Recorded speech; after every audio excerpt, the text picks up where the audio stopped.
Bismillahirrahmanirrahim. Assalamualaikum warahmatullahi wabarakatuh.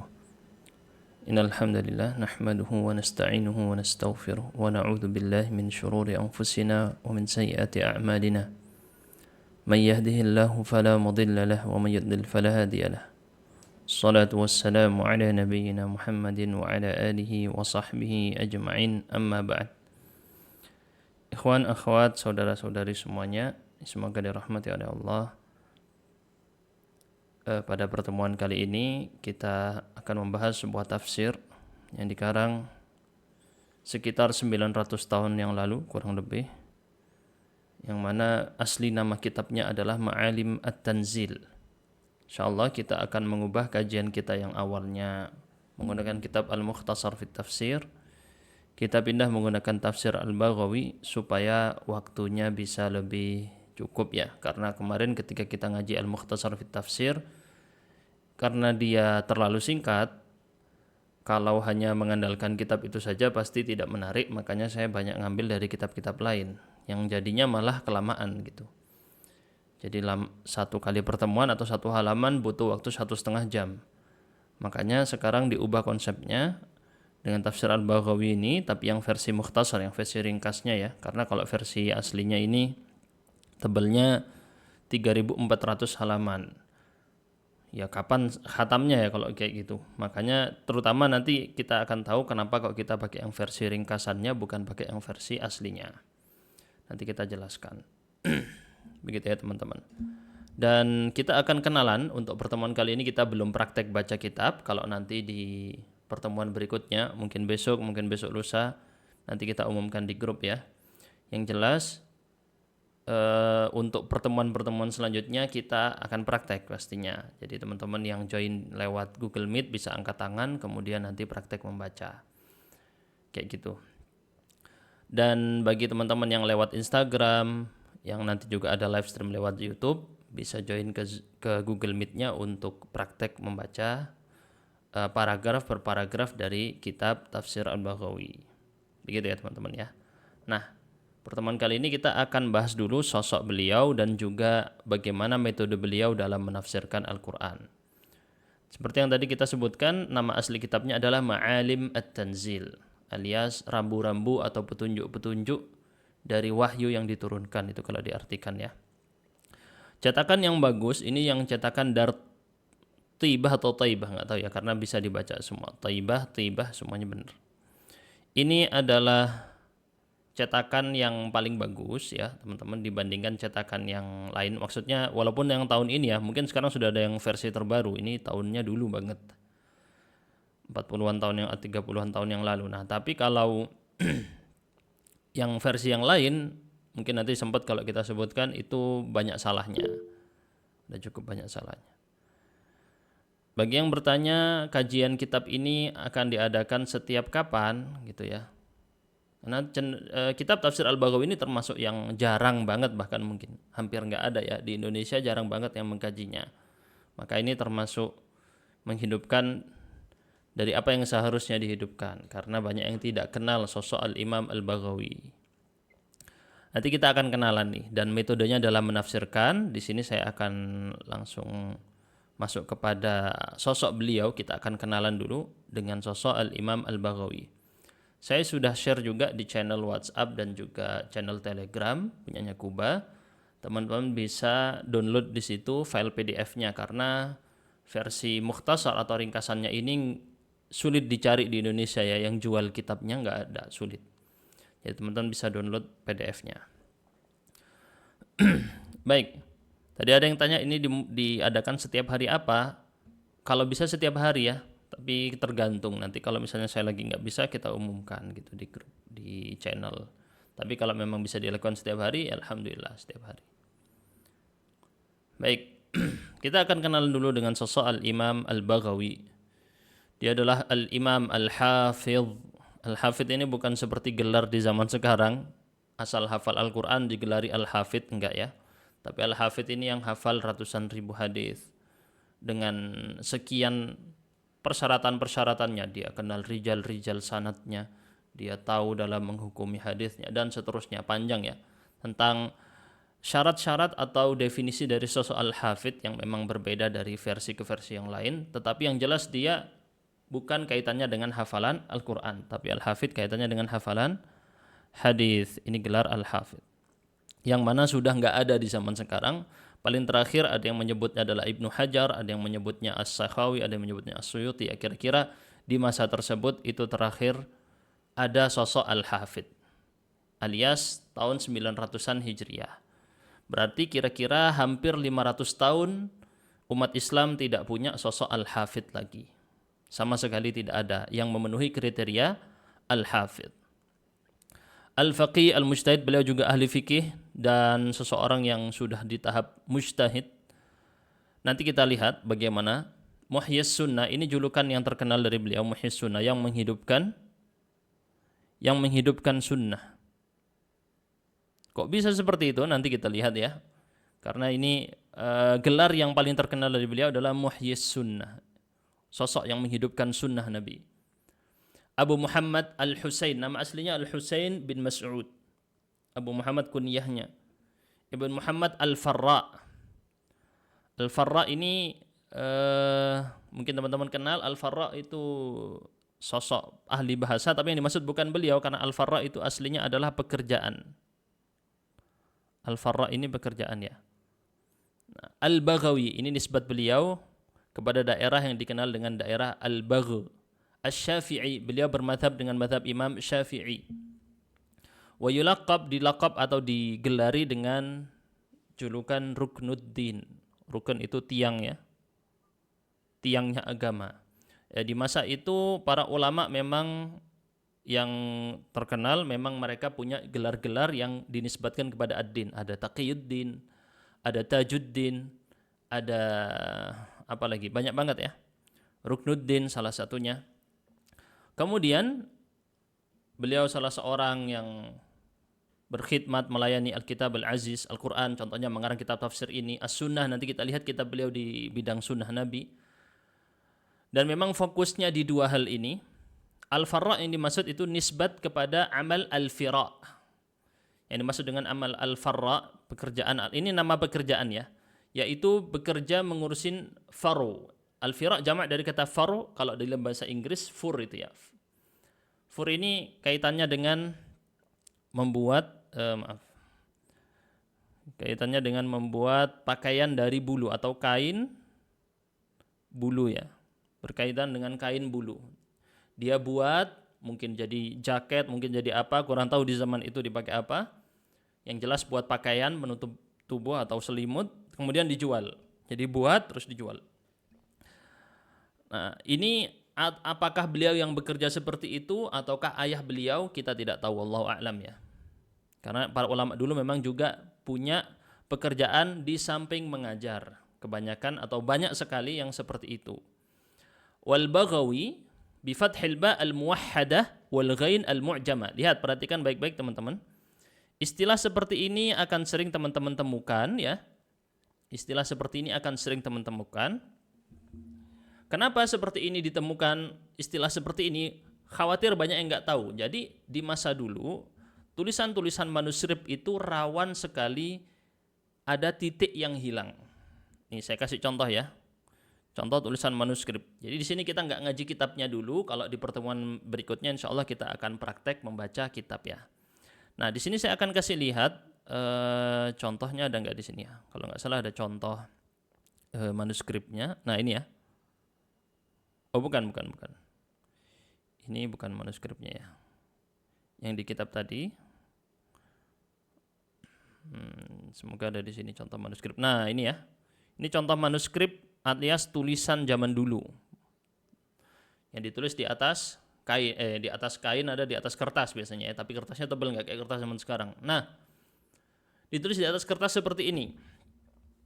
Baik, nah kalau Anda lihat di sini banyak sekali yang tidak ada titiknya atau hilang titiknya kadang ya.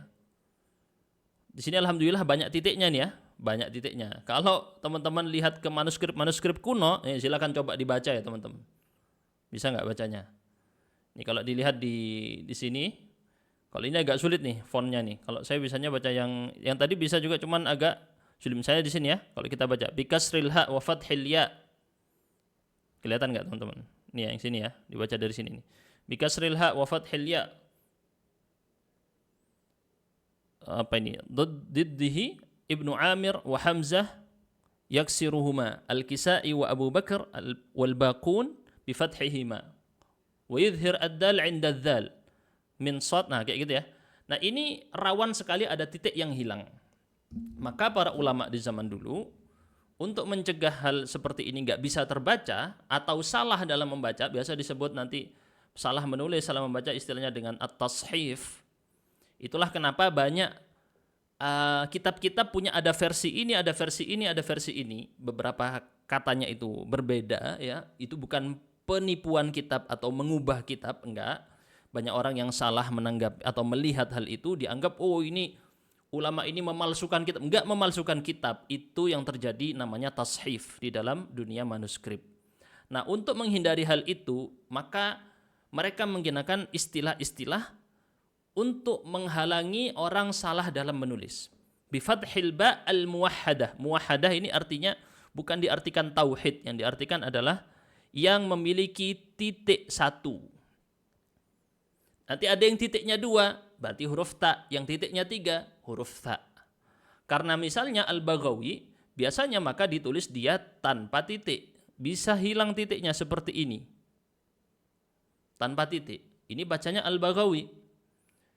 Bagaimana bisa ketahuan? Dengan teks yang disebutkan setelahnya bifathil ba'il muwahhadah wal ghain al-mu'jamah. Al-mu'jamah artinya lawan dari kata al-muhmalah. Kalau al-muhmalah berarti tidak ada titiknya. Kalau al-mu'jamah artinya ditandai. Maksudnya ditandai diberi titik satu.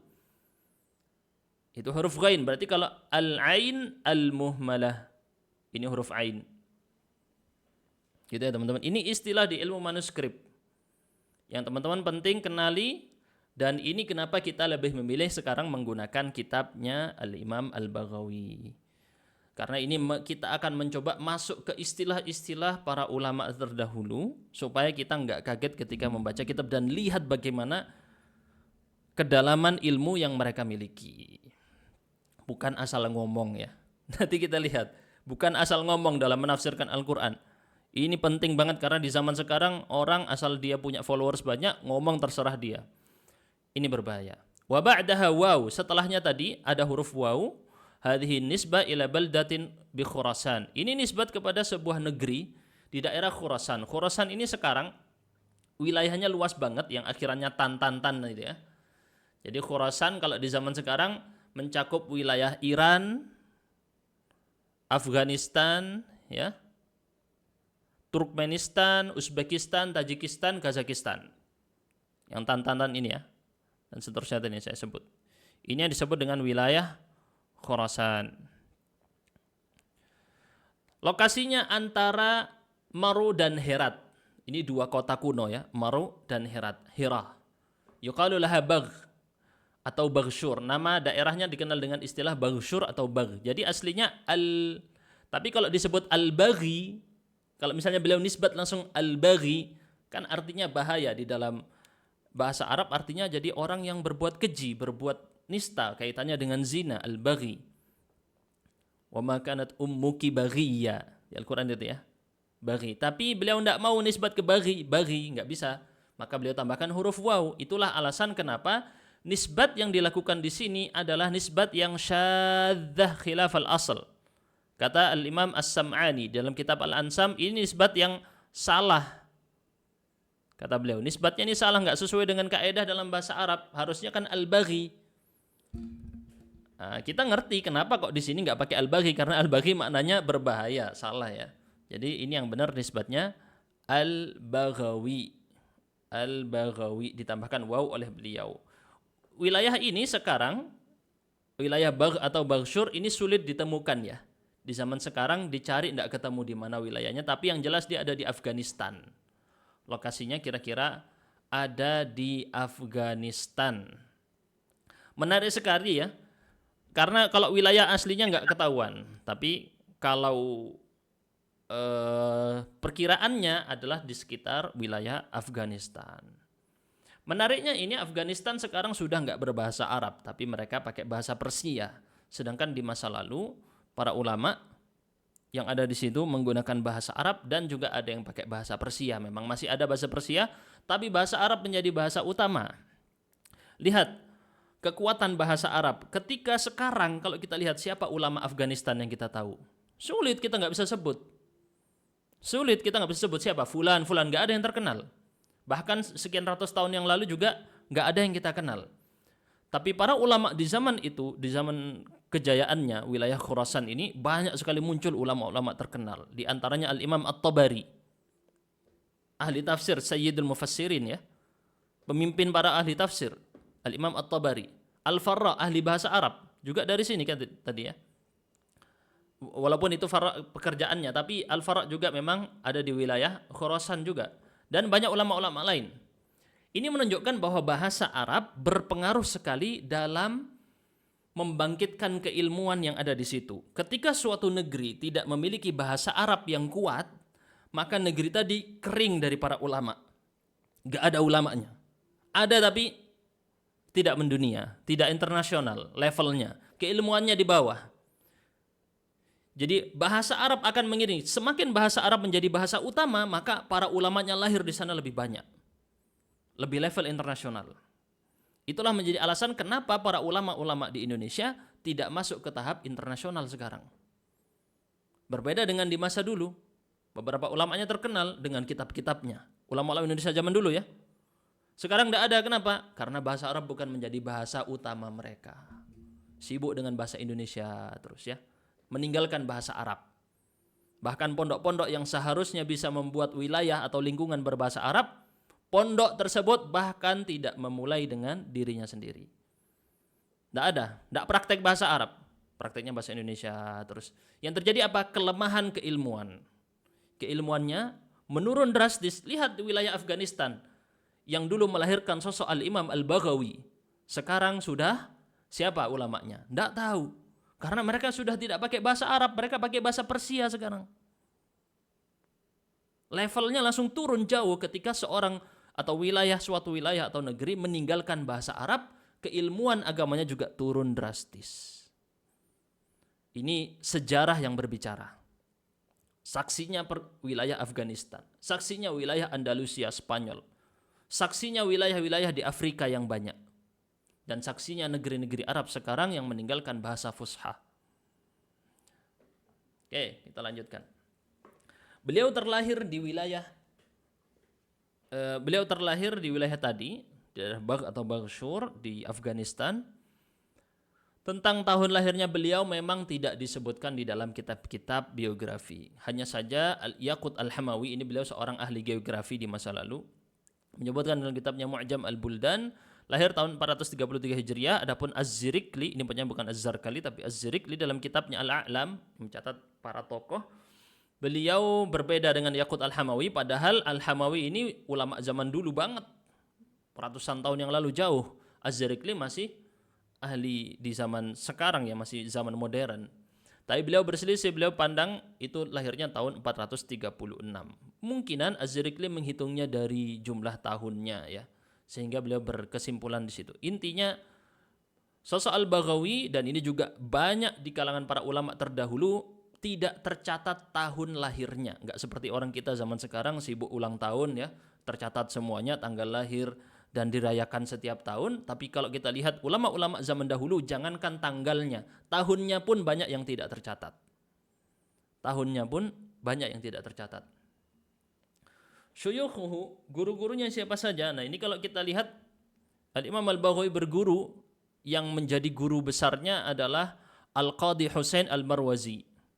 Ini syekh atau ulamanya, ahli fikihnya para madhab Syafi'i di masa lalu, para pengikut madhab Syafi'i di masa lalu, yang digelari dengan faqih Khurasan, ahli fikihnya Khurasan. Pengarang kitab At-Ta'liqah, beliau punya kitab At-Ta'liqah, ini di fikih madhab Syafi'i, yang salah satunya perannya nanti Imam Al-Baghawi mengambil dari banyak kitab ini.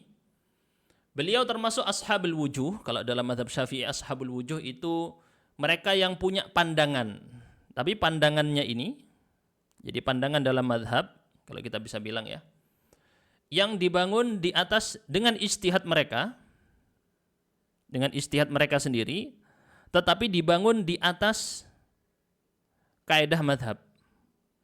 Walaupun Imam Syafi'i tidak mengatakannya. Jelas ya, ini namanya wajh. Dalam istilah madhab Syafi'i dikenal istilah wajh. Bukan wajah artinya, tapi pandangan. Ya, Imam Syafi'i tidak berpendapat dengan itu dan memang belum disebutkan pandangan Imam Syafi'i tentang masalah itu, tetapi mereka ada yang sudah di tahap derajat ashabul wujuh, maka mereka berhak untuk berijtihad menggunakan kaidah-kaidahnya Imam Syafi'i sehingga mengeluarkan kesimpulan-kesimpulan hukum dibangun di atas kaidah madhab Syafi'i. Jelas ya? Ini sebagaimana dikatakan oleh Imam Nawawi tentang yang dimaksud dengan makna ashab atau al-aujuh. Dikenal dengan istilah al-wujuh atau al-aujuh. Beliau salah satu orangnya dan sedikit sekali di madhab Syafi'i yang masuk di kategori ini. Tidak banyak orang. Al-Qadhi Husain ini salah satunya, guru dari Al-Imam Al-Baghawi. Ini menunjukkan bahwa para ulama terdahulu melahirkan ulama yang lain. Sosok yang besar pasti dilahirkan dari sosok yang besar pula. Dan ini yang banyak diabaikan di zaman sekarang. Banyak tempat-tempat pendidikan fokus kepada fasilitas, tidak fokus kepada siapa yang mengajar. Kita ketika milih sebuah instansi atau lembaga pendidikan untuk anak kita, yang kita lihat pertama harga dan fasilitasnya, bukan melihat kepada siapa yang mengajarinya. Berbeda dengan ulama-ulama dulu, fasilitas itu nomor sekian. Fasilitas itu nomor sekian. Siapa yang dilihat pertama? Apa yang dilihat pertama kali dalam sebuah lembaga pendidikan? Orangnya. Siapa yang mengajar di situ? Ini yang kita lihat, ulama besar melahirkan ulama besar. Kenapa sebuah lembaga tidak melahirkan sosok-sosok besar? Karena memang lembaga itu nggak punya sosok yang besar. Gurunya aja nggak menguasai bahasa Arab. Gimana mau melahirkan murid-murid yang hebat? Kita lihat Al-Qadhi Husain sampai Al-Imam An-Nawawi mengatakan, kalau para ahli Khurasan, ya, kalau para ahli Khurasan memutlakkan atau orang-orang Marawidah atau orang-orang dari daerah Maru Ar-Rudh, ya, Maru Ar-Rudh atau ya sekitar daerah situ yang Al-Marawizah, maaf, daerah yang biasa dikenal Al-Marwazi. Al-Marwazi kan ada banyak ya, ulama dari daerah yang biasa nisbat kepada Marwaz atau Maru, di situ yang dimaksud. Maru ini wilayah yang besar. Al-Marwazi, para ulama dari daerah Al-Maru yang biasa nisbat Al-Marwazi ini, kalau mereka memutlakkan itu menyebut Al-Qadhi, enggak sebut namanya. Qala Al-Qadhi, berkata Al-Qadhi. Maka yang dimaksud adalah Al-Qadhi Husain bin Muhammad Al-Marwazi. Ya, maka yang dimaksud adalah beliau. Ini sosok besar berarti, karena enggak disebut namanya orang sudah tahu ini yang dimaksud adalah Husain Al-Marwazi. Ini biar teman-teman tahu, Al-Baghawi, ulama besar ini lahir dari sosok ulama besar pula yang sangat terpandang di fikih madhab Syafi'i. Yang dulu ada di daerah Khurasan sangat banyak. Yang anehnya sekarang daerah Khurasan dikuasai oleh madhab Hanafi, bukan madhab Syafi'i.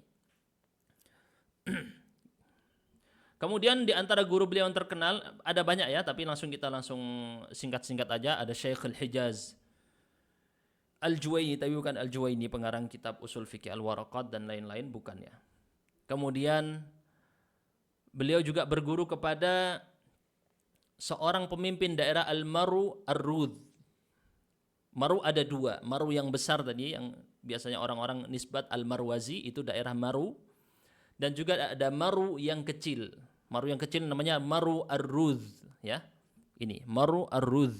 Ini wilayah di daerah perbatasan antara Afghanistan atau Afghanistan atau Turkmenistan. Kadang dinisbatkan ke salah satunya ya. Dan diperselisihkan wilayahnya sekarang ya. Intinya dia sekarang itu agak sulit dicari di mana, intinya dia sekitar di Afghanistan dan atau di Turkmenistan. Baik. Bahkan ini gurunya adalah sosok pemimpin di situ, ketua wilayah di situ, yang beliau membangun masjid dan juga memberikan pakaian setiap tahunnya 1.000 orang dikasih pakaian oleh salah satu guru beliau, kalau mungkin namanya Hasan atau Hisan, kurang tahu ya, nggak nggak ada harokatnya. Kemudian di antara guru beliau Musnid Khurasan. Musnid ini gelar di masa lalu untuk ulama ahli hadis yang fokus kepada periwayatan. Berarti dia memberikan sebuah riwayat dengan sanad dan punya banyak sekali riwayat. Biasanya digelari dengan Musnidnya Khurasan, berarti orang-orang Khurasan merujuk dalam sanad-sanad kepada sosok yang disebut Abu Bakar Muhammad bin Abdus Samad At-Turabi Al-Marwazi rahmatullahi alal jami'. Kemudian salah satu guru beliau yang besar juga yang terkenal adalah Al-Qushairi, pengarang kitab Ar-Risalah Al-Qushairiyah yang terkenal ya. Itu guru beliau, dan beliau juga memiliki kitab-kitab lain yang cukup banyak, bahkan pengarang kitab Tafsir Al-Muntaha fi Nukati Ulin Nuha. Itu bukan kitab tafsirnya. Tafsir yang lain, At-Tafsir Al-Kabir, punya karangan tafsir sendiri, punyanya Al-Qushairi. Beliau juga berguru kepada seorang muhaddits Khurasan, pengarang kitab Tarikh Maru. Sejarahnya wilayah Maru, karena ini Maru yang besar tadi, melahirkan banyak ulama. Daerah Maru. Teman-teman kalau dengar Al-Marwazi gitu ya, nisbat kepada Al-Marwazi, ini dari daerah Maru. Karena nggak bisa disebut Al-Marwi enggak ya. Jadi uniknya di daerah Khurasan memang nisbat-nisbatnya unik-unik ya, nggak pas langsung seperti cara penisbatan dalam bahasa Arab. Wa kharraja alfa haditsin an alfi syaikhin lahu. Beliau menerbitkan 1000 hadis dari 1000 guru beliau di dalam kitabnya Tarikh Maru. Itu salah satu guru dari Al-Baghawi. Guru beliau yang lain muftinya Naisabur. Naisabur ini negerinya Al-Imam Muslim, pengarang kitab Sahih. Dan banyak lagi guru-guru yang lain, tentu kita tidak bisa sebut semua, tapi yang kita sebut yang paling terkenal. Murid-muridnya juga mungkin tidak terkenal sekali. Beliau melahirkan beberapa murid dan tidak perlu kita sebut untuk menyingkat waktu. Tapi karena tidak ada yang benar-benar sangat terkenal, kecuali di sini ada pengarang kitab Al-Arba'in fi Irsyadis Sa'irin ila Manazilil Yaqin, Al-Hamadani. Tapi bukan Al-Hamadani yang biasa kita kenal, karena ada banyak yang disebut kepada Al-Hamadani, kabilah besar. Kita langsung lanjut kepada akidah Al-Imam Al-Baghawi. Al-Imam Al-Baghawi tadi meninggal tahun berapa teman-teman? Tahun 516 Hijriyah. Beliau wafat tahun 516 Hijriyah. Lahir tahun 433 atau 436, ada dua versi. Baik. Agar teman-teman tahu apa akidah dari Al-Imam Al-Baghawi. Ini penting banget ya. Dicetak tebal-tebal ini untuk kita kenal. Beliau bermadhab dengan madhab Syafi'i. Pengarang kitab madhab Syafi'i besar, kitab beliau menjadi rujukan kitab Raudatul Talibin punyanya Al-Imam An-Nawawi. Merujuk ke kitabnya beliau. Ya, Al-Imam An-Nawawi merujuk kepada kitabnya Al-Baghawi, dan Al-Baghawi merujuk kepada Al-Qadhi Husain. Beliau adalah termasuk ashabul wujuh dalam madhab Syafi'i. Ashabul wujuh ini di bawahnya mujtahid mutlak. Baik. Apa akidah sosok Al-Imam Al-Baghawi rahmatullahi alaih? Beliau punya kitab lain yang bernama Syarhus Sunnah. Perhatikan ya. Di kitabnya Syarhus Sunnah, Al-Imam Al-Baghawi rahimahullah berkata, teman-teman bisa cek, lihat baik-baik di sini bagaimana akidah sosok Al-Imam Al-Baghawi. Dari tahun 516 Hijriyah. Kenapa salah satu alasan kenapa saya mengkaji kitab tafsir Al-Baghawi, karena muncul sosok-sosok sekarang di zaman sekarang yang berusaha menolak Syekhul Islam Ibnu Taimiyah rahimahullah dan menuduh akidah Ibnu Taimiyah sebagai akidah yang sesat. Muncul orang-orang zaman sekarang karena punya followers yang banyak didengar. Maka di sini insya Allah termasuk fardu kifayah kita menjelaskan dan membantah orang yang menuduh Ibnu Taimiyah sesat. Kita datangkan akidah orang yang datang sebelum Ibnu Taimiyah dari madhab Syafi'i. Siapa beliau? Al-Imam Al-Baghawi. Imam yang di atas akidah salafus salih. Lihat teksnya di dalam Syarhus Sunnah. Beliau mengatakan wal isbi' setelah beliau menyebutkan hadis riwayatkan oleh Al-Imam Muslim dalam kitab sahihnya bahwa Allah membalikkan hati hamba. Hati hamba ada di antara dua jari jemari Allah. Ada hadisnya. Hati seorang hamba berada di antara dua jari jemari Allah. Lihat bagaimana Al-Imam Al-Baghawi memahami jarinya Allah. Al-isbi' al-madhkurah. jari yang disebutkan di dalam hadis sahih Muslim tadi adalah sifat dari sifat-sifat Allah. Lihat baik-baik bagaimana sosok Al-Imam Al-Baghawi melihat teks-teks yang datang seputar sifat-sifat Allah. Wa kadzalika, begitu juga apapun yang datang di dalam Al-Qur'an ataupun sunnah min hadzal qabil fi sifatillahi ta'ala, dari sisi ini, dari sifat-sifat Allah.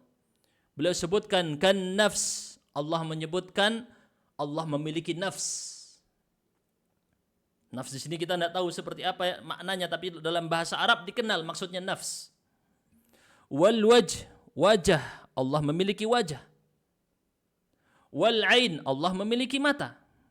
Lihat, ini Al-Imam Al-Baghawi yang mengatakan ya, dari abad tahun 516 Hijriyah. Dalam kitabnya Syarhus Sunnah, pengarang kitab tafsir Al-Baghawi yang akan kita kaji. Dan beliau 200 tahun hidup sebelum Ibnu Taimiyah. Ibnu Taimiyah tidak mengarang akidahnya dari otak dan kantongnya sendiri. Tapi memang para ulama di masa lalu berakidah dengan akidah Ibnu Taimiyah. Wal yad, tangan Allah. Wal rijl, kaki Allah. Wal ityan, Allah datang. Wal maji, Allah datang.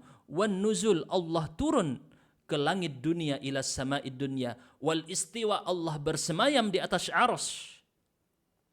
Di atas arsy. Waddahik, dan Allah tertawa. Wal farah, Allah bahagia. Sampai kemudian terus Al-Baghawi menyebutkan ya, sampai kemudian fahadhihi, lihat bagaimana kita menyikapi diri kita melihat teks-teks yang datang di dalam Al-Quran ataupun sunnah Nabi tentang sifat-sifat Allah. Wajah, tangan, kaki, Allah datang, Allah turun, Allah bersemayam di atas arsy, Allah tertawa. Fahadhihi wa nadhairuha, semua ini mubtada'nya ya, sifatullahi ta'ala. Apa i'rabnya? Khabarnya. Khabarnya apa? Ini semua adalah sifat-sifat Allah Ta'ala. Warada bihas sam', telah datang dalil-dalil yang kita dengar, dalil-dalil tadi ya. Yajibu al-iman biha, wajib diimani. Wajib apa? Iman, tidak boleh ditolak. Wa imraruha ala zahiriha, ini saya sambil harokati ya teman-teman ya. Mu'ridan fiha 'anit ta'wil, mu'ridan fiha 'anit ta'wil. Ini yang paling penting untuk digarisbawahi teman-teman semua, perhatikan baik-baik. Dan membiarkannya, dibiarkan ala zahiriha, sesuai dengan teks zahirnya, tidak diubah-ubah. Mu'ridan, menolak kita ya, berpaling dari apa? Takwil. Takwil itu apa artinya? Takwil itu mengubah dari makna yang hakiki diubah ke makna majazi, itu namanya takwil. Oke, itu namanya takwil. Kata Imam Al-Baghawi, semua sifat-sifat Allah tadi, mata, tangan, kaki, Allah datang, Allah turun, Allah bersemayam, Allah di atas langit, semuanya dibiarkan sebagaimana datang dalam Al-Quran maupun sunnah, tidak boleh ditakwil, nggak boleh diubah maknanya. Oh, yang dimaksud dengan tangan adalah kasih sayang Allah, tidak boleh. Oh, yang dimaksud dengan kaki itu bukan kaki, yang dimaksud itu begini, diubah maknanya. Oh, Allah itu tidak di atas langit, Allah ada di mana-mana, diubah maknanya. Semua ini menyelisihi akidah yang diyakini oleh Al-Imam Al-Baghawi, ulama besar di masa lalu yang dijuluki Muhyis Sunnah, dan sepakat para ulama atas keulamaan beliau. Mujtaniban 'anit tashbih, hal ini ya, mujtaniban dan mu'ridan i'rabnya apa? Hal. Ketika kita meyakini itu tadi dalam kondisi beriman, membiarkannya di atas teks zahirnya, tidak ditakwil. Mujtaniban, menjauhi tashbih, tidak bermakna bahwa kita menyerupakan Allah dengan makhluknya, tapi kita tidak boleh katakan tangan Allah seperti tangan makhluk, mata Allah seperti mata makhluk, tidak boleh. Jangankan mengucapkannya, membayangkannya saja tidak boleh. Ketika kita meyakini Allah memiliki mata, sudah. Kita tidak katakan bahwa mata Allah seperti mata makhluk. Sama sekali, bahkan kita tidak bisa membayangkannya. Allah turunnya bagaimana, Allah bersemayamnya bagaimana, tidak bisa dibayangkan. Mujtaniban 'anit tashbih. Inilah akidah yang dipegang dari zaman para sahabat Nabi, ya, yang kemudian dikuatkan oleh Ibnu Taimiyah rahimahullah 200 sebelum Ibnu Taimiyah hidup, sudah disebutkan oleh Al-Imam Al-Baghawi. Lihat, ini menunjukkan bahwa ustadz yang terkenal itu tadi, yang berusaha mensesatkan Ibnu Taimiyah, dia tidak mengkaji kitab tafsir Al-Baghawi yang 200 tahun hidup sebelum Ibnu Taimiyah. Kalau dia mengkaji kitabnya Al-Imam Al-Baghawi dalam tafsirnya dan Syarhus Sunnah punyanya Al-Baghawi, maka dia akan tahu akidah yang benar. Jelas teman-teman ya? Jelas sampai sini? Mu'taqidan annal bari subhanahu wa ta'ala la yushbihu syai'un min sifatihi sifatil khalq. Sifatnya tidak menyerupai sifatnya makhluk, sebagaimana zatnya Allah tidak menyerupai zatnya makhluk. Ini kaidah besar. Di dalam Ahlus Sunnah wal Jamaah menyebutkan kaidah penting. Sifat Allah tidak seperti sifat makhluk, sebagaimana zat Allah itu tidak seperti zat makhluk. Maka kaidah yang berlaku, perhatikan ya teman-teman ya. Kaidah yang berlaku pada sifat Allah sama dengan kaidah yang berlaku pada zat Allah. Siapa yang menyebutkan? Al-Imam Al-Baghawi. Teks ini disebutkan oleh Syekh Ibnu Utsaimin di dalam kitabnya Al-Qawaid Al-Muthla. Ya. Jadi yang menuduh Syekh Ibnu Utsaimin sesat juga, beliau mengambil akidahnya sebagaimana ditulis oleh Al-Imam Al-Baghawi, bahwa kaidah yang berlaku pada sifat Allah sama dengan kaidah yang berlaku pada zat Allah. Zatnya Allah tidak sama dengan makhluk, begitu juga sifatnya Allah tidak sama dengan sifat makhluk. Ini kaidah penting dalam kaidah asma wa sifat Allah. Syekh Ibnu Utsaimin dalam kitabnya Al-Qawaid Al-Muthla menyebutkan kaidah ini sama persis sebagaimana Al-Baghawi menyebutkannya dalam kitab Syarhus Sunnah. Jadi mereka yang menuduh Ibnu Taimiyah akidahnya sesat, Ibnu Utsaimin akidahnya sesat, tidak mengkaji kitabnya Al-Baghawi yang hidup meninggal tahun 516 Hijriah dari mazhab Syafi'i. Bahkan ulama besar di mazhab Syafi'i di Khurasan. Jelas ya teman-teman ya? Wah, panjang lagi di situ disebutkan ini adalah akidah wa ala hadza madha salaful ummah. Yang berkata Al-Baghawi yang mengatakan di atas inilah salaful ummah semuanya berpegang teguh, wa ulama'us sunnah. Lihat, menyebut siapa? Ulama'us sunnah. Tidak ini maksud ulama hadis saja. Ulama-ulama ahlus sunnah semuanya berpegang dengan akidah ini. Talaqawha jami'an bil imani wal qabul wa tajannabu fiha 'anit tamthili wat ta'wil. Mereka menjauhi tamthil, menyerupakan Allah dengan makhluk, sekaligus mereka menjauhi yang namanya apa? Ta'wil. Mentakwil sifat-sifat tadi, diubah maknanya menjadi makna yang lain. Mereka menolak ta'wil kalau tidak ada dalil yang sahih. Lanjut, dan inilah beliau Al-Imam Al-Baghawi. Pujian para ulama gimana? Banyak banget yang memuji ya. Kita akan nukil di sini pujian-pujian para ulama di masa lalu kepada sosok Al-Imam Al-Baghawi. Beliau digelari, yang tadi dua gelar yang terkenal ya, Muhyis Sunnah, yang menghidupkan sunnah.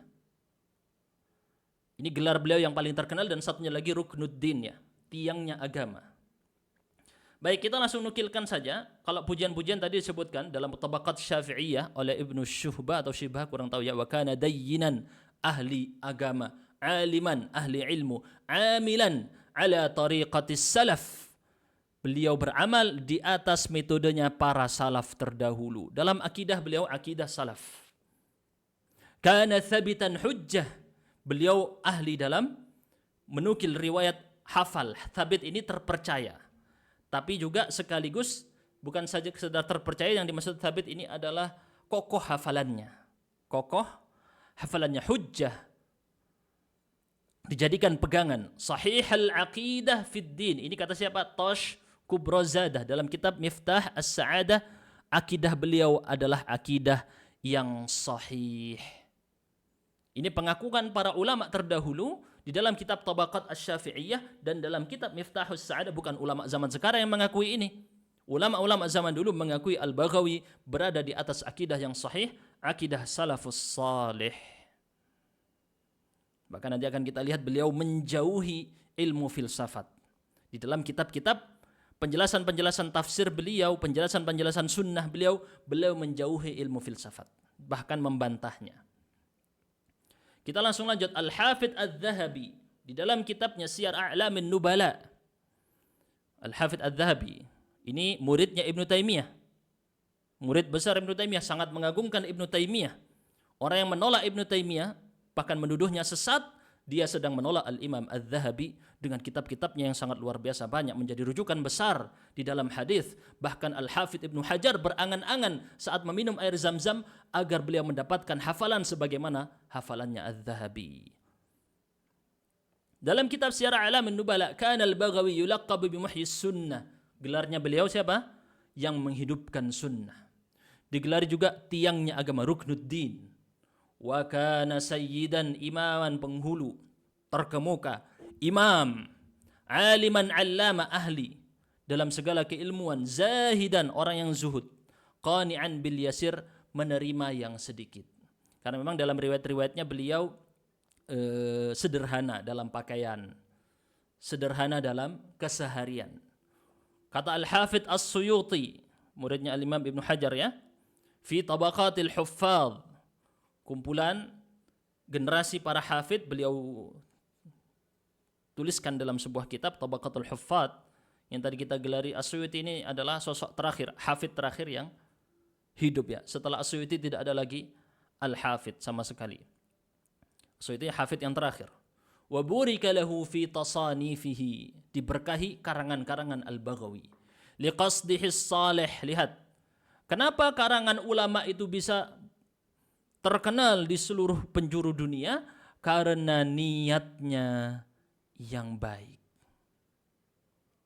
Niatnya bukan karena dunia. Fa innahu kana minal ulama'ir rabbaniyin, termasuk ulama yang rabbani. Dza ta'abbudin wa nusuk, ahli ibadah. Wa qana'ah bil yasir, nerimo, dapat yang sedikit nerima. Tadi juga kita lihat bagaimana pekerjaan antara beliau atau keluarga beliau punya pekerjaan membuat pakaian dari bulu-bulu hewan. Beliau juga mengatakan, As-Suyuti dalam kitab Tabaqat Al-Mufassirin, kana imaman fit tafsir, imam di bidang tafsir. Ini memang enggak bohong ya, maksudnya enggak bohong, bukan berlebihan. Ada kitabnya, Tafsir Al-Baghawi, Ma'alimut Tanzil. Imam di dalam bidang hadis, beliau punya kitab yang terkenal Syarhus Sunnah di bidang hadis yang tebalnya sekitar 16 jilid dengan tahqiqnya dua Al-Arnaut ya, Syu'aib dan Abdul Qadir Al-Arnaut rahmatullah 'alal jami'. Wa imaman fil fiqh, yang ketiga di bidang fikih.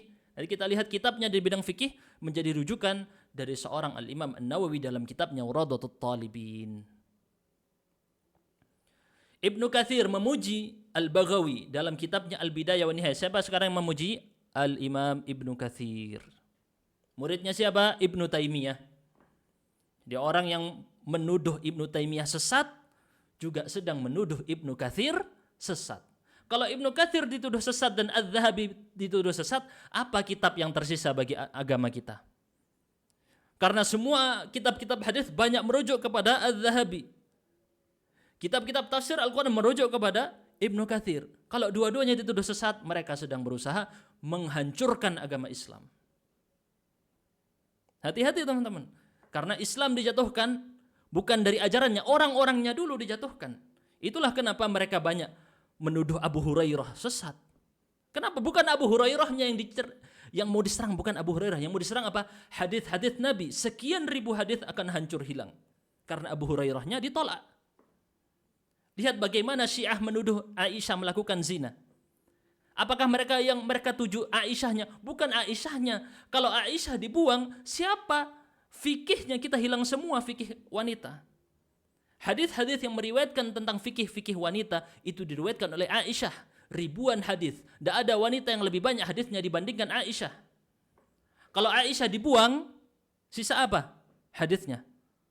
Lihat bagaimana para orang-orang yang berusaha merusak Islam, mereka tahu nggak bisa merusak Islam. Apa yang dirusak? Dituduh orang-orangnya dulu. Oh, Ibnu Taimiyah sesat, Az-Zahabi sesat, Aisyah ini berzina. Lihat bagaimana. Oh, Abu Hurairah tidak bisa diterima nih Abu Hurairah. Siapa yang diserang dulu? Orang-orangnya, tokoh-tokohnya. Kalau orangnya sudah diserang, gampang isi ajarannya langsung ditolak. Wa kana 'allamata zamanihi, lihat. Ahli ilmu saling mengenal keutamaannya satu sama lain. Ibnu Katsir mengatakan Al-Baghawi ulama zamannya. Dayyinan wari'an zahidan 'abidan salihan. Ahli agama wara'. Wara' ini jangankan perkara yang perkara yang haram, perkara yang syubhat. Belum jelas ini haram apa halal, ditinggalkan. Zahid, zuhud, abid, ahli ibadah, saleh, orang yang saleh.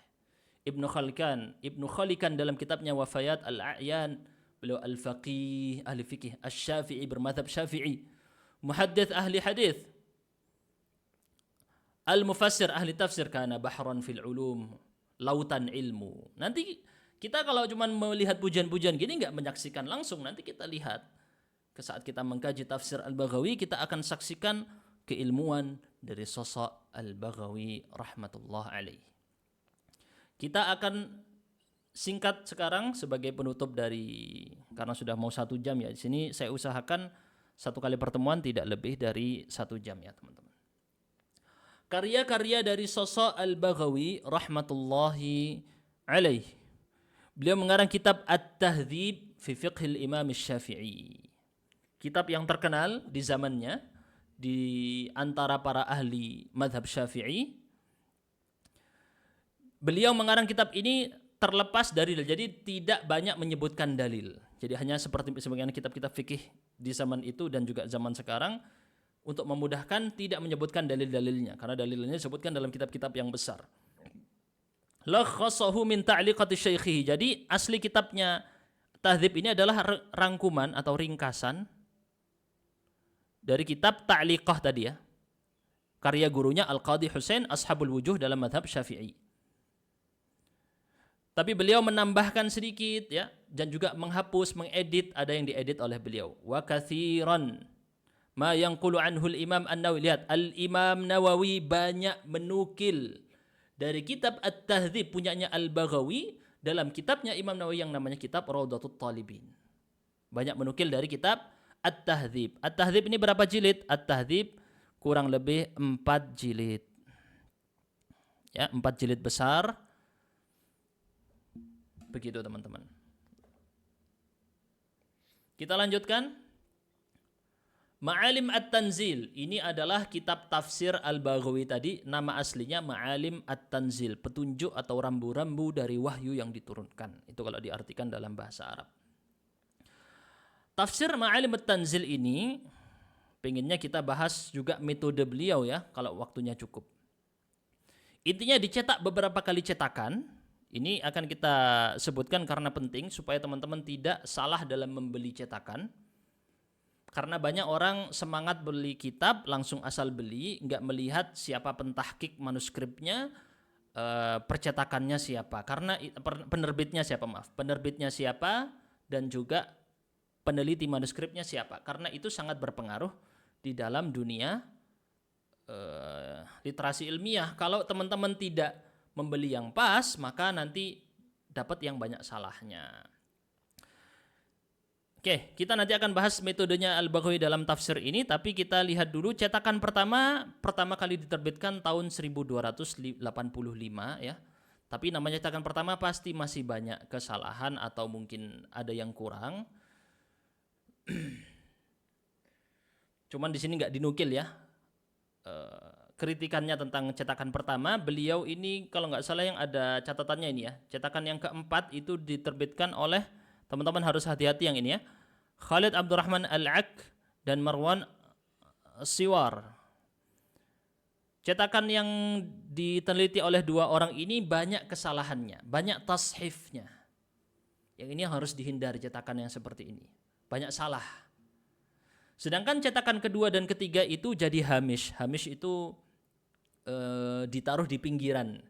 Jadi di pinggirannya tafsir Ibnu Katsirnya di tengah, pinggirnya tafsir Al-Baghawi. Tafsir Al-Khazin di tengah, pinggirnya tafsir Al-Baghawi. Ini cetakan kedua dan ketiga, bukan dicetak sendiri. Baru di cetakan yang keempat, terpisah menjadi sebuah karya sendiri, tetapi banyak salahnya.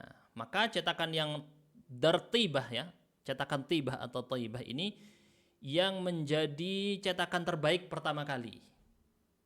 Setelah cetakan yang keempat ini, yang memperbaiki kesalahan-kesalahan di sebelumnya. Ya, nama cetakannya apa? Dartibah ya, nama penerbitnya. Kitab Syarhus Sunnah, ini tadi kita sebut ya, tebalnya 16 jilid, kalau tahqiqnya Al-Arnaut ada 16 jilid. Apa sih kitab Syarhus Sunnah ini? Syarhus Sunnah ini adalah beliau mengumpulkan hadis-hadis Nabi. Dikumpulkan hadis-hadis Nabi, dijelaskan makna-maknanya, ditafsirkan hal-hal yang tidak dipahami, menjelaskan hukum-hukumnya, termasuk juga menyebutkan khilaf para ulama dalam memahami hadis-hadis tadi. Jadi ini syarah hadis secara umum, tidak spesifik misalnya syarah Sahih Bukhari, enggak. Bukan syarah Sahih Muslim, bukan. Beliau merapikan sendiri, membuat syarahnya sendiri. Kira-kira seperti itu ya. Baik, karena waktunya tidak cukup dan kita juga bukan bahas kitab tersebut ya. Intinya dia cetakannya adalah 16 jilid. Ini. Yang cetakan paling bagusnya yang versi 16 jilid. Ditulis bukan dua Al-Arnaud tadi salah ya. Syuaib Al-Arnaud dan Zuhair atau Zahir Asy-Syawish dari Al-Maktab Al-Islami. Masabih As-Sunnah juga karya beliau yang lain. Beliau di situ mengumpulkan hadis-hadis sahih dan hasan. Digabung di situ yang sahih dari dua kitab, Sahih Bukhari dan Sahih Muslim. Yang hasan banyak dari kitab-kitab sunan yang 4. Dan kalau ada yang lemah, beliau sebutkan hadis itu lemah. Beliau meninggalkan hadis yang mungkar atau palsu di sini. Dan kitab yang terkenal mengkhidmat atau melayani kitab Masabih As-Sunnah adalah namanya kitab Mishkat Al-Masabih. Ini kitab yang dikenal berkhidmat kepada kitab Masabih As-Sunnah. Lanjut aja, kitab-kitab yang lain ada banyak, di antaranya Al-Anwar fi Syama'ilin Nabi Al-Mukhtar, fokus dalam sirah Nabi ya, atau Syama'il Nabi, seperti Syama'il Muhammadiyah punyanya Al-Imam At-Tirmidzi menjelaskan spesifik karakteristik dari Nabi secara fisik, secara sifat. Al-Jama' Baina Sahihain mengumpulkan 2 Sahih Bukhari dan Sahih Muslim. Al-Arba'ina Haditsan 40 hadis sebagaimana ulama yang lain biasa menyebutkan. Majmu' Minal Fatawa, ini beliau banyak menukil dari gurunya Al-Qadhi Husain tadi ya, pengarang kitab At-Ta'liqah, kumpulan fatwa. Beliau meninggal di daerah Maru Ar-Rudh. Maru Ar-Rudh ini Maru yang kecil, karena Maru ada yang besar yang tadi kita sebut. Biasanya para ulama nisbat Marwazi. Maru itu sendiri artinya adalah padang rumput. Arti dari Maru ini kalau dalam bahasa Persia, padang rumput. Ar-Rudh artinya adalah sungai, karena di dekat situ ada sungai. Nah, beliau meninggal di daerah tersebut, alias kalau sekarang lokasinya ada di perbatasan, ada yang nyebutnya di Turkmenistan, ada yang menyebutnya di Afghanistan. Meninggal tahun berapa tadi? 516 Hijriyah. Dikuburkan di samping gurunya Al-Qadhi Husain, hidup sekitar 70-an tahun. Dari tahun 433 sampai 516, sekitar 70-an tahun. Baik. Tinggal berapa menit? Tinggal 7 menitan ya. Ini tadi sudah kita lihatkan manuskripnya. Baik, metodenya Al-Baghawi, tapi kita nggak pakai tafsirnya langsung karena cukup panjang, kita langsung pakai mukhtasar, sebab Al-Imam Al-Baghawi tidak menyebutkan hadis di kitab ini kecuali pasti disebutkan sanadnya. Ya, sedikit sekali yang tidak disebutkan, maksudnya banyak sekali hadis beliau sebutkan sama sanadnya, jadi kita nggak perlu menyebutkan semua sanadnya. Nah, kita sekarang akan bahas metodenya Al-Baghawi dalam penafsiran. Segitu saja, 5 menit aja ya mungkin ya, karena waktunya tidak cukup. Baik. Bagaimana metode Al-Imam Al-Baghawi di dalam penafsiran ini? Bentar, saya tulis dulu metodenya ya. Al-Imam Ibn Taimiyah rahimahullah menyebutkan Al-Baghawi tafsiruhu mukhtasarun minats Tsa'alibi. Di sini tulis Ats-Tsa'alibi, salah ya. Hati-hati teman-teman, ini 2 orang yang berbeda. Ats-Tsa'alibi berbeda dari Ats-Tsa'labi. Ini bukan Ibnu Taimiyah yang salah, tapi yang salah yang menyantumkannya. Ats-Tsa'labi ini hidup tahun 400-an. Ya. Beliau hidup tahun 400-an. Ats-Tsa'labi punya tafsir sendiri, tafsir Ats-Tsa'labi. Sedangkan Ats-Tsa'alibi punya tafsir juga, tafsir Ats-Tsa'alibi, tapi beliau sekitar kalau nggak salah 700-an ya. Boleh dicek lagi. Nggak mungkin Al-Baghawi hidup tahun 500-an nukil dari yang 700-an, nggak mungkin. Jadi yang benar Ats-Tsa'labi bukan Ats-Tsa'alibi. Dua-duanya ahli tafsir. Sama-sama ahli tafsir. Lakinnahu sana tafsirahu 'anil ahadits al-mawdu'ah. Kelemahan tafsir Ats-Tsa'labi banyak menukil riwayat-riwayat palsu. Menukil riwayat-riwayat palsu banyak banget. Di antaranya keutamaan setiap surat itu ada hadis palsunya ya. Nah, itu dinukil. Dan ini para ulama memang ada yang seperti itu karena tidak terjun di bidang hadis. Al-Baghawi terjun di bidang hadis, tahu ini hadis-hadis palsu, maka tafsir Ats-Tsa'labi tadi dirangkum menjadi tafsir Ma'alimut Tanzil atau tafsir Al-Baghawi, dibuang hadis-hadis palsunya, dan pendapat-pendapat al-mubtadi'ah, pendapat-pendapat yang bid'ah, yang menyimpang, dibuang dari kitab tafsir Ats-Tsa'labi. Ini keunggulan tafsir Al-Baghawi. Ibnu Taimiyah saat ditanya, mana kitab yang lebih dekat kepada Alkitab dan Sunnah? Az-Zamakhsyari, Al-Qurtubi, atau Al-Baghawi? Perbandingan dari tiga kitab tafsir ini. Maka Ibnu Taimiyah rahimahullah mengatakan, ammat tafasir ats-tsalatsa al-mas'ul anha, tiga tafsir yang tiga ini tadi, fa aslamuha minal bid'ati, yang paling selamat dari bid'ah yang mana? Dan selamat dari hadis-hadis yang lemah yang mana? Al-Baghawi. Kata Ibnu Taimiyah, tafsir tersebut adalah tafsir Al-Baghawi. Baik.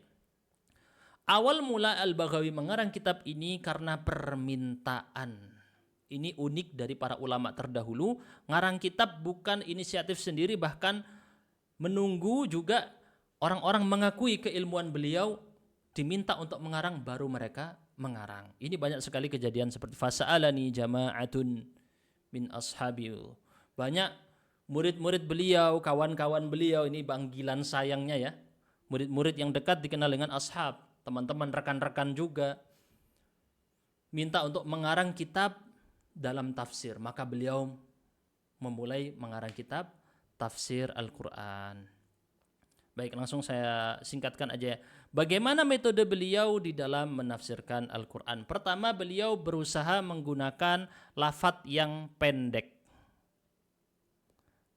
padat, singkat, ya, tidak bertele-tele. Ini gayanya Al-Baghawi. Kemudian beliau pakai metode yang biasa disebut sebagai metode terbaik dalam penafsiran, dan ini dinukil dalam atau disebutkan dalam kitabnya Ibnu Taimiyah Al-Muqaddimah fit Tafsir. Metode ini juga yang dipakai metode penafsirannya Ibnu Katsir dalam tafsirnya. Apa itu? Menafsirkan Al-Quran dengan Al-Quran. Ya, menafsirkan Al-Quran dengan Al-Quran. Kemudian menafsirkan Al-Quran dengan hadis Nabi. Ini metodenya Ibnu Katsir, sebagaimana beliau mengikuti Ibnu Taimiyah dalam Muqaddimah fit Tafsir. Beliau menyebutkan metode ini. Metode ini adalah metode terbaik dalam menafsirkan Al-Quran. Pertama, menafsirkan ayat Al-Quran dengan ayat Al-Quran yang lain. Kedua, menafsirkan ayat Al-Quran dengan hadis-hadis Nabi, karena Nabi paling paham tentang maknanya. Kemudian yang ketiga, menafsirkan Al-Quran dengan pendapat para sahabat Nabi, karena mereka belajar langsung kepada Nabi. Kemudian menafsirkan dengan pendapat para tabi'in al-mujtahidin. Lihat, bukan muttabi'in biasa, tapi yang sudah sampai tahap ijtihad, mujtahid. Kenapa? Karena mereka belajar dari para sahabat.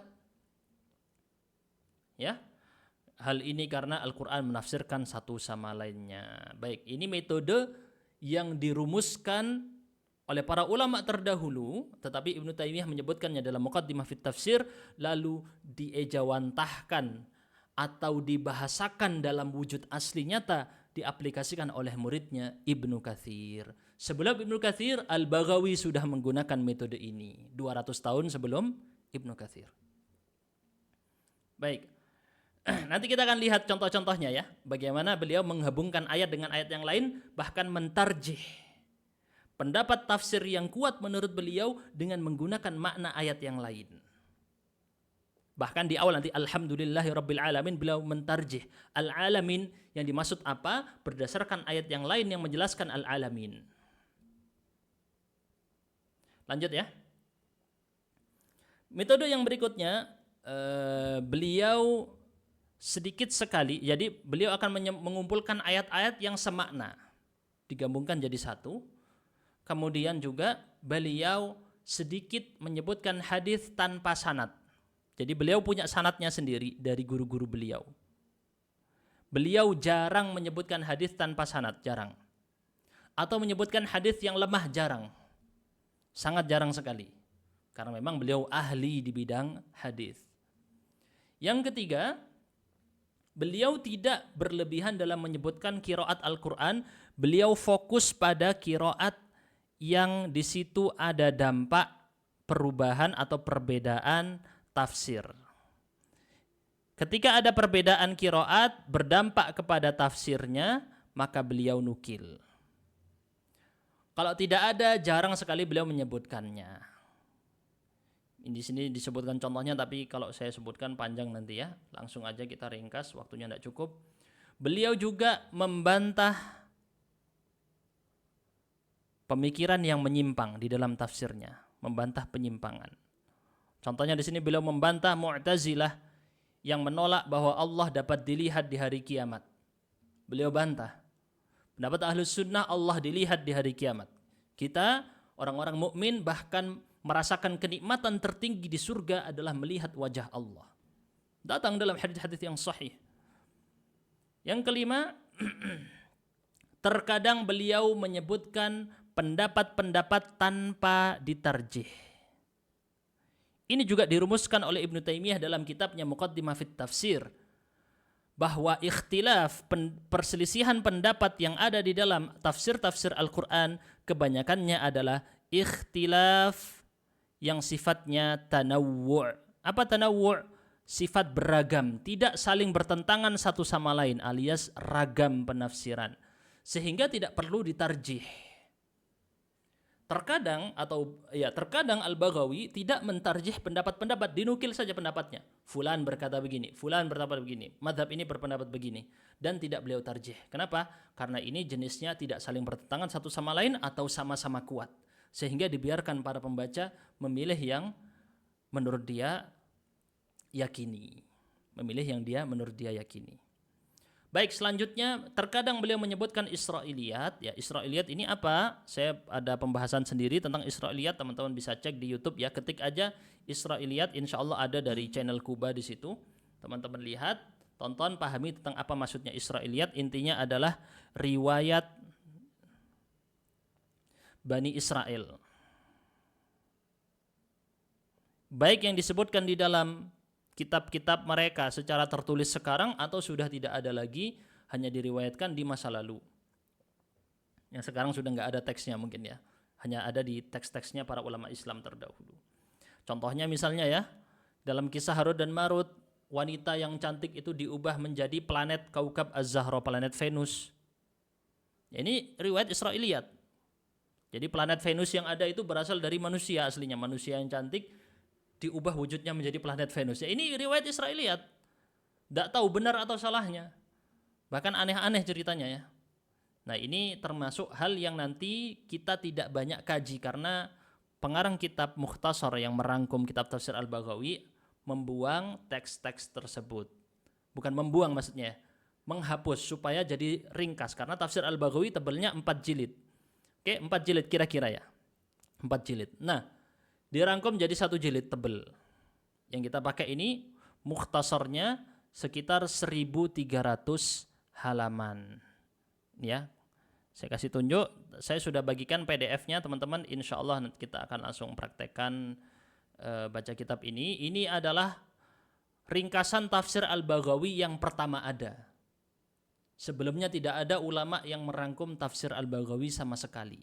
Yang pertama kali rangkumnya adalah Dr. Abdullah bin Ahmad bin Ali Az-Zaid.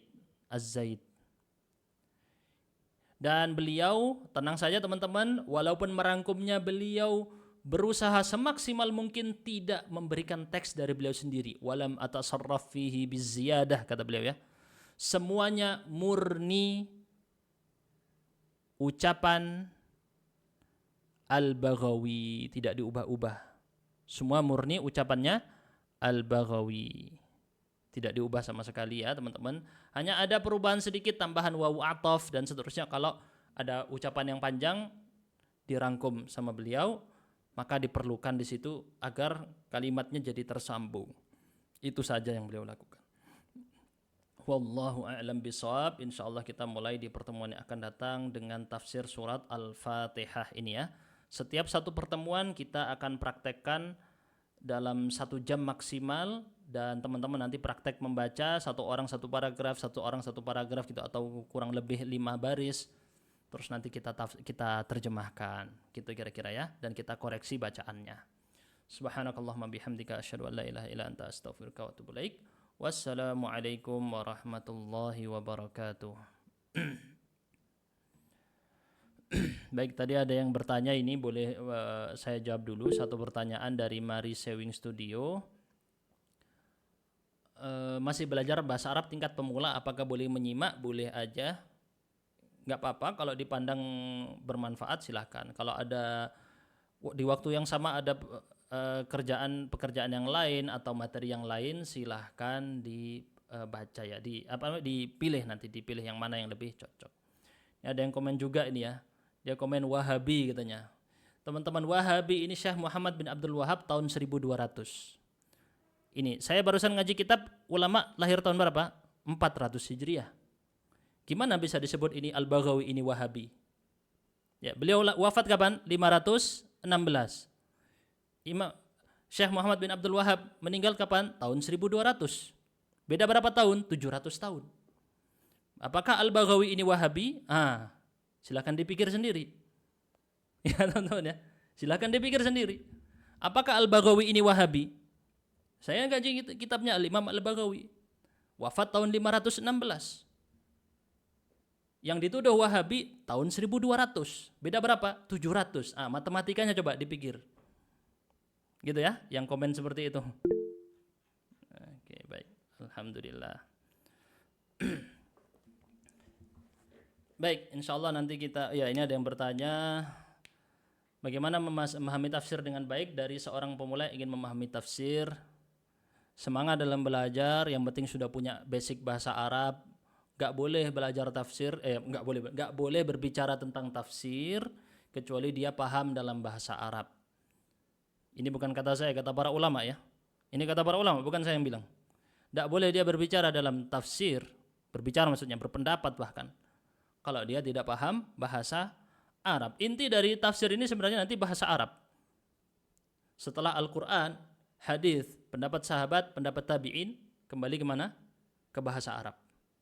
5 ini yang menjadi tonggak utama dalam penafsiran Al-Quran. 5 ini yang jadi tonggaknya. Nanti kalau pas praktek nanti teman-teman, wah lebih seru lagi nih prakteknya nih ya. Nih, teman-teman lihat, al-ba'u za'idah yakhfidu ma ba'daha.